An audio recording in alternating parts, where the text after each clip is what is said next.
नमस्कार. आपल्या मनात सतत विचारांचं चक्र सुरू असतं, कधी भीती तर कधी चिंता. पण तुम्हाला माहिती आहे का, या सर्व प्रश्नांची उत्तरं शेकडो वर्षांपूर्वीच आपल्या संतांनी देऊन ठेवली आहेत.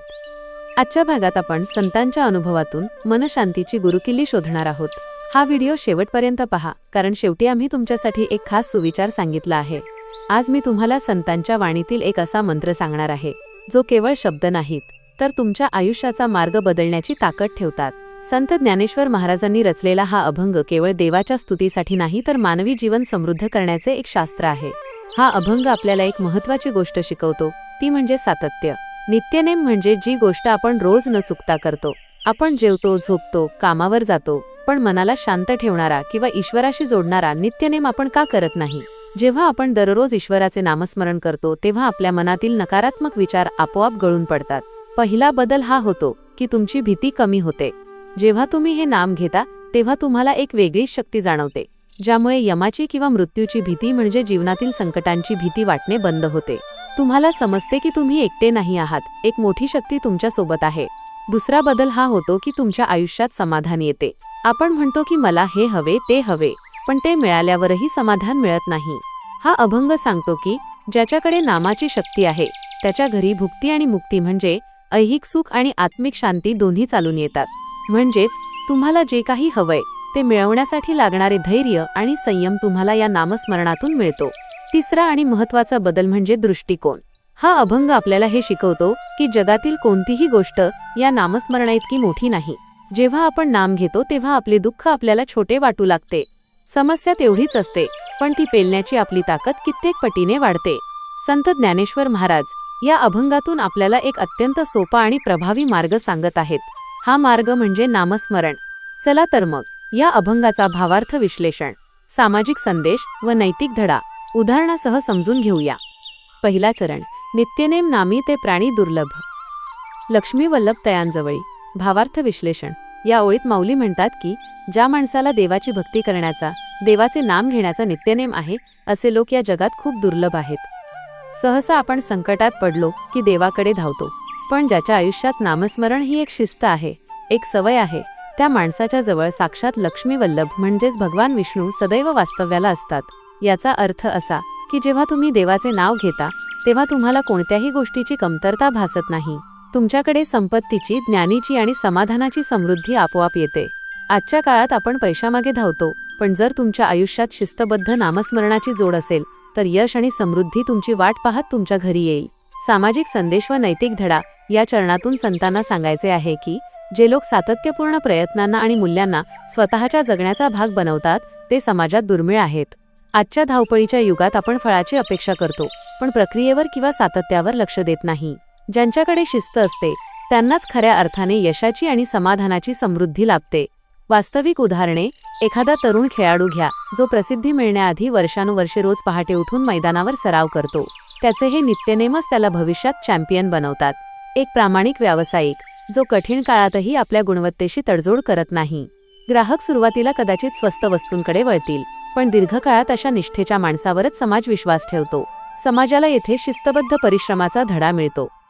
दुसरा चरण, नारायण हरी नारायण हरी. भुक्तिमुक्ती चारी घरीन त्यांच्या.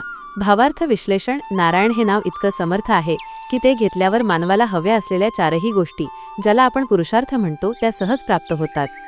या चार गोष्टी म्हणजे धर्म, अर्थ, काम आणि मोक्ष. सामान्य माणसाला वाटते की देवाचे नाव घेतल्यावर फक्त मोक्ष मिळतो, पण माऊली इथे स्पष्ट करतात की भुक्ती आणि मुक्ती दोन्ही तुमच्या हातात असतात. भुक्ती म्हणजे संसारातील सुखोपभोग आणि मुक्ती म्हणजे त्या सुखात अडकून न पडता मिळणारी आत्मीय शांती. जो माणूस नाम घेतो, त्याला संसारात राहूनही अलिप्त राहण्याची कला अवगत होते. हेच आजच्या तणावपूर्ण आयुष्याचं खरं गुपित आहे. सामाजिक संदेश व नैतिक धडा. आता संत येथे म्हणतात की ज्याच्या मनात सतत चांगल्या विचारांचा, नारायणाचा वास आहे, त्याच्या घरी सर्व प्रकारची सुखे चालून येतात. याचा सामाजिक अर्थ असा की ज्याची वृत्ती सकारात्मक आणि सत्प्रवृत्त आहे, त्याला बाह्य जगातील संपत्तीपेक्षा आंतरिक समाधान अधिक मिळते. वास्तविक उदाहरणे. आपल्या समाजातील एक वृद्ध आजोबा, ज्यांच्याकडे आर्थिक श्रीमंती नसेल, पण ज्यांच्या सल्ल्याने घरातील भांडणे मिटतात. अशा माणसाच्या घरी लोक आनंदाने येतात, हीच त्यांची मोठी संपत्ती आहे. एक शिक्षक, जे केवळ नोकरी म्हणून नाही, तर विद्यार्थ्यांच्या भविष्यासाठी तळमळीने काम करतात. त्यांना समाजाकडून मिळणारा आदर हा कोणत्याही मोठ्या पदापेक्षा श्रेष्ठ असतो. हे चारही पुरुषार्थ त्यांच्या घरी येतात कारण त्यांच्या कर्मात सेवाभाव असतो. तिसरा चरण, हरिविण जन्म नरकची पै जाणा. यमाचा पाहुणा प्राणी होय. भावार्थ विश्लेषण. हा चरण थोडा कठोर वाटत असला तरी तो खूप मोठा इशारा देतोय. माऊली म्हणतात, ज्या आयुष्यात हरीचे नाम नाही ते आयुष्य नरकासारखे आहे. केवळ श्वास घेणे म्हणजे जगणे नव्हे. जो माणूस केवळ स्वार्थासाठी जगला, ज्याच्या मनात कधीच देवाचे स्मरण आले नाही, तो आयुष्याच्या शेवटी यमाचा पाहुणा होतो. म्हणजेच तो केवळ भीती आणि पश्चात्तापात अडकून राहतो. आजच्या जगात आपण तंत्रज्ञानाच्या मागे लागलो आहोत, पण स्वतःच्या मूळ स्वरूपाला विसरलो आहोत. जर आपल्या कृतीमागे, विचारांमागे देवाचे नाम नसेल तर आपण केवळ एक यंत्र बनून राहू आणि शेवटी आपल्याला एकटेपणा आणि नैराश्यच पदरी पडेल. हेच नरक आहे. सामाजिक संदेश व नैतिक धडा. हे विधान कडक वाटते, पण याचा सामाजिक धडा खूप खोल आहे. हरी म्हणजे इथे केवळ देव नाही तर विवेक आणि माणुसकी. ज्याच्या आयुष्यात माणुसकी नाही, तो माणूस जिवंत असूनही नरकयातना भोगतो. तो स्वार्थी माणूस समाजासाठी एक बोजा बनतो. वास्तविक उदाहरणे. असा एखादा माणूस जो भरपूर श्रीमंत आहे पण आपल्या वृद्ध आईवडिलांना विचारत नाही. तो बाहेर समाजात कितीही मोठा भासत असला तरी घरात तो एकाकी आणि तणावात असतो. हे त्याचे नरकच आहे. कॉर्पोरेट जगातील ती व्यक्ती जी स्वतःच्या बढतीसाठी सहकाऱ्यांचे पाय खेचते, अशा व्यक्तीच्या आयुष्यात शेवटी केवळ भीती आणि अविश्वासच उरतो. त्यालाच संतांनी यमाचा पाहुणा म्हटले आहे. समाजाला येथे स्वार्थापेक्षा परोपकाराचे महत्त्व पटवून दिले आहे. चौथा चरण, ज्ञानदेव पुसे निवृत्तीसी चाड. गगनाहुनी वाढ नाम आहे. भावार्थ विश्लेषण. शेवटच्या चरणात संत ज्ञानेश्वर महाराज आपल्या गुरूंकडे, निवृत्तीनाथांकडे एक प्रश्न विचारतात आणि उत्तरही देतात. ते म्हणतात की देवाची भक्ती किती मोठी आहे.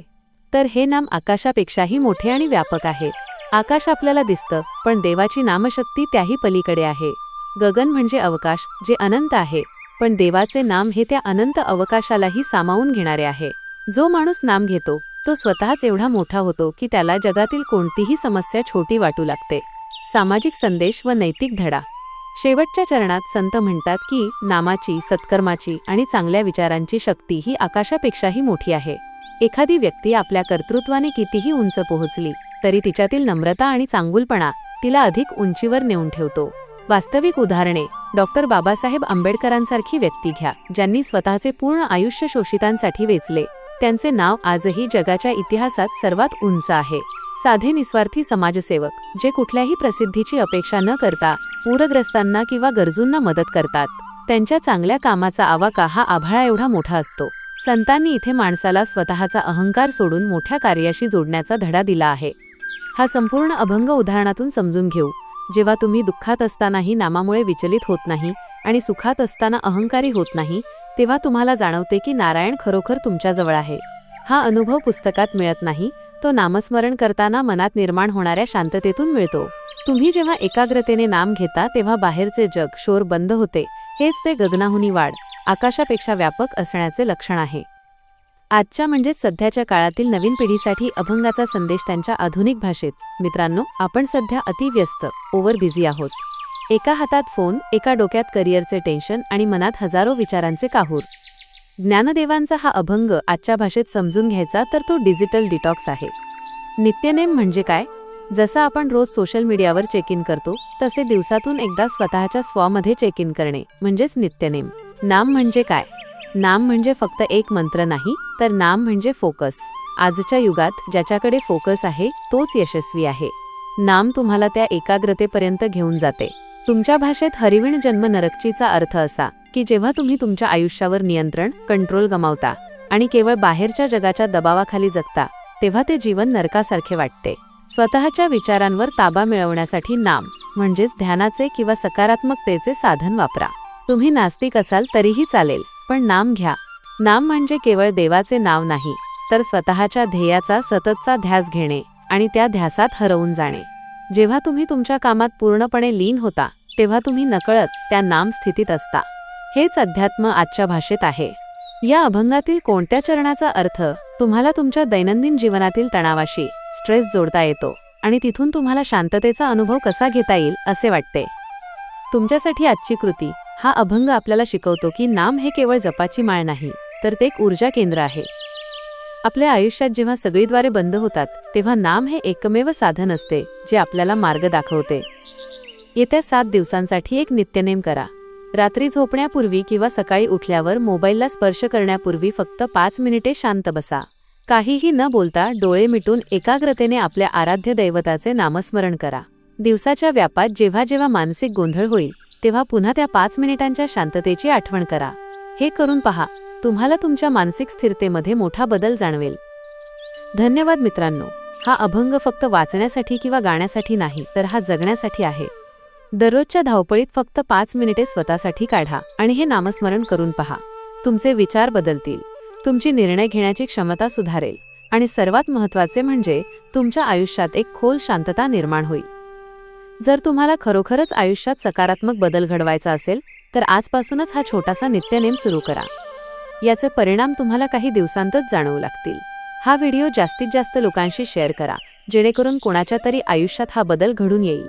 भक्तीच्या वाटेवरचे हे छोटेसे पाऊल तुम्हाला आवडले असेल तर व्हिडिओ लाईक आणि शेअर नक्की करा. संतांच्या विचारांचा हा वारसा आपण एकत्र पुढे नेऊया. पुन्हा भेटूया अशाच एका अमृतवाणीसह. रामकृष्ण हरी. श्री ज्ञानोबा तुकाराम. नामस्मरण करत रहा, आनंदी रहा.